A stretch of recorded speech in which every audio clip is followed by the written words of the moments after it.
where everybody was thinking that PMLN was going to win 2018 elections.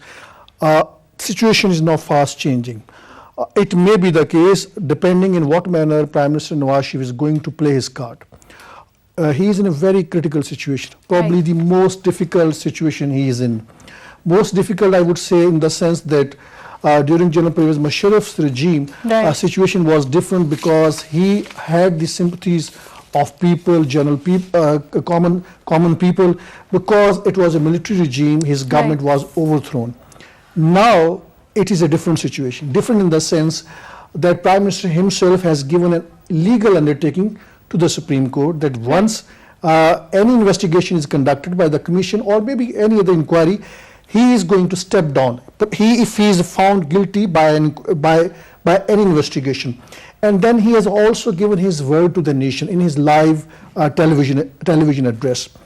The objections which have been largely raised on JIT, these have come primarily from the government ministers.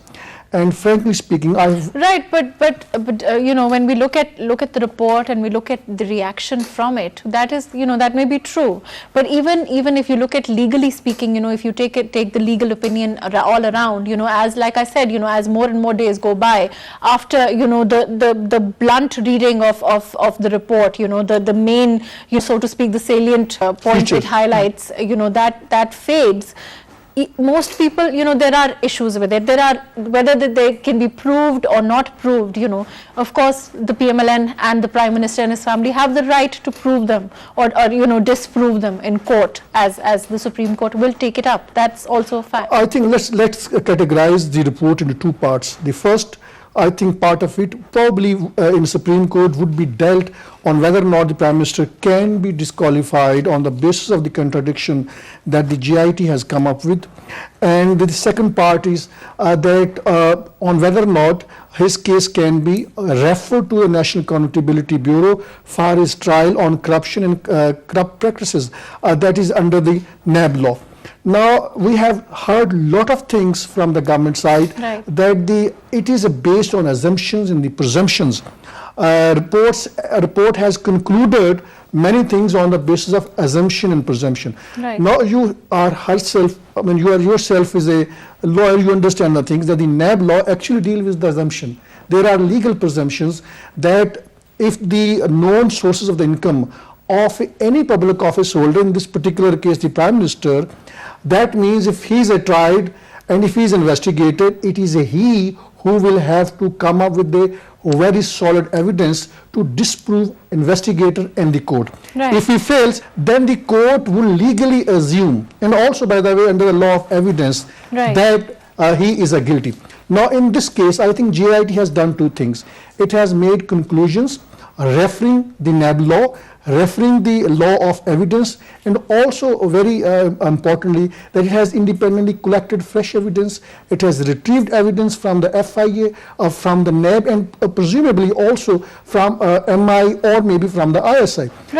Which is, you know, this probe has somehow, you know, seems to be you know, mired in conspiracy and controversy. Does it not, Javed sir? We are a nation of conspiracy driven, and if something goes against anything with the government, and I mean traditionally government finds conspiracy theories, and by the way our entire society is conspiracy driven.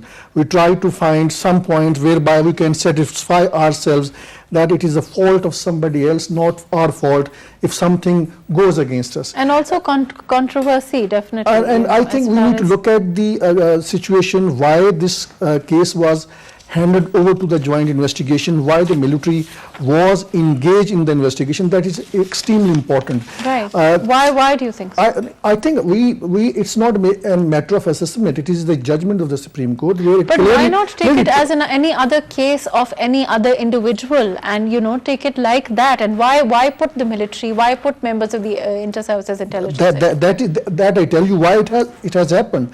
The Supreme Court judgment of 20th April clearly refers that all the state institutions, the NAB, FIA, FBR, and Security Exchange Commission of Pakistan, and maybe some other banking channels, they are reluctant to investigate against the sitting Prime Minister.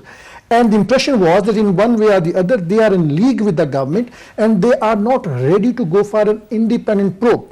And then they look at what the Supreme Court said. Right. The court said that we are obliged now to call for an independent investigation. And now there is a bigger question, why MI and ISI was engaged in this joint investigation. Right. That is your question. Just look at the scenario, ISI and MI is not included in the joint investigation team. Right. What happens then? The fate of this investigation would not have been different to what previously FBR, FIA and NAB has already done.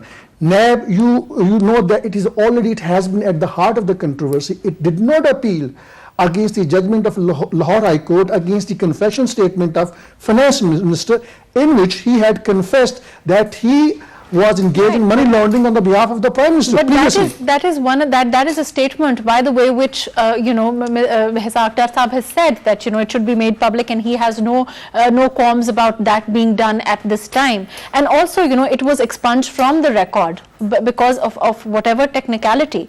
And now bringing it up and making it a part of the investigation, that's another factor that the Supreme Court will have to look at, because the trial court earlier had expunged that whole statement of Hisardar Sahab from the record, and now to make it such an integral part of the JIT report and base findings on it is itself, in some ways incriminating. If not. The reason is that now the JIT reports that they have found more collaborating evidence, and they are making a point to substantiate what Mr. Dar has already confessed. They have collected evidence that the fake accounts, the eyewitness accounts, and they have retrieved material from the archives, and also I think the fresh eyewitness account is also in one way or the other there, that indicates that the confessional statement that the Finance Minister had made during military regime, that is collaborating with the new facts.